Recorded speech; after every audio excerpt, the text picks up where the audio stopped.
VBG G RAM G ಕಾಯ್ದೆ ರದ್ದಾಗಿ ಮನ್ರೇಗಾ ಪುನಃ ಸ್ಥಾಪನೆಯಾಗುವವರೆಗೆ ಮಾಡುವ ಹೋರಾಟಕ್ಕೆ ಎಲ್ಲರೂ ಸಾಗಬೇಕು ಎಂದು ಮುಖ್ಯಮಂತ್ರಿ ಸಿದ್ದರಾಮಯ್ಯ ಕರೆ ನೀಡಿದ್ದಾರೆ.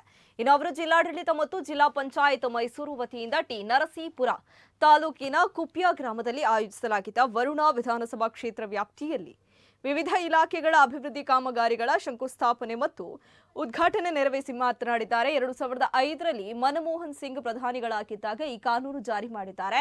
ಕೆಲಸದ ಹಕ್ಕು ಕೊಟ್ಟರು ಅದನ್ನ ಕಿತ್ತು ಹಾಕುತ್ತಿದ್ದಾರೆ. ಬಿಜೆಪಿಯವರು ಬಡವರು, ಹೆಣ್ಣು ಮಕ್ಕಳು, ಕಾರ್ಮಿಕರಿಗೆ ಕೆಲಸ ಕೊಡಲು ಬಿಡುತ್ತಿಲ್ಲ. ನೀವು ಯಾವಾಗ ಕೇಳಿದ್ರು ಉದ್ಯೋಗ ಕೊಡುವ ಕಾಯ್ದೆಯನ್ನ ಜಾರಿ ಮಾಡಲಾಗಿತ್ತು. ಈಗ ಕೇಂದ್ರ ಸರ್ಕಾರ ಅದನ್ನು ತೀರ್ಮಾನಿಸಲಿದೆ. ವಿಬಿಜಿ ಗ್ರಾಮ್ಜಿ ರದ್ದಾಗಬೇಕು, ಜನರನ್ನ ತಪ್ಪು ದಾರಿ ಎಳೆಯಲು ರಾಮ್ಜಿ ಸೇರಿಸಿದ್ದಾರೆ ಎಂದಿದ್ದಾರೆ.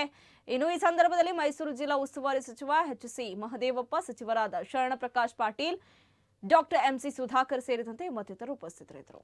ಕೇಂದ್ರ ಸರ್ಕಾರ ಇತ್ತೀಚೆಗೆ ಒಂದು ಕಾಯ್ದೆಯನ್ನು ಮಾಡಿದ್ದಾರೆ. ಆ ಕಾಯ್ದೆ ಏನಪ್ಪಾ ಅಂತಂದ್ರೆ, ಮನ್ರೇಗಾ ಬದಲಿಗೆ ಒಂದು ಕಾಯ್ದೆಯನ್ನ ಮಾಡಿದ್ದಾರೆ. ಅದರ ಹೆಸರು ವಿಬಿಜಿ ರಾಮ್ಜಿ ಅಂತಕ್ಕಂಥ ಕಾಯ್ದೆಯನ್ನು ಮಾಡಿದ್ದಾರೆ. ಇನ್ನು ಮುಂದೆ ನರೇಗಾ ಕಾಯ್ದೆ ಇರಲ್ಲ, ಅದನ್ನು ರದ್ದು ಮಾಡಿದ್ದಾರೆ ಕೇಂದ್ರ ಸರ್ಕಾರದವರು. ನಾವು ಮನ್ರೇಗಾವನ್ನೇ ಮುಂದುವರಿಸಬೇಕು.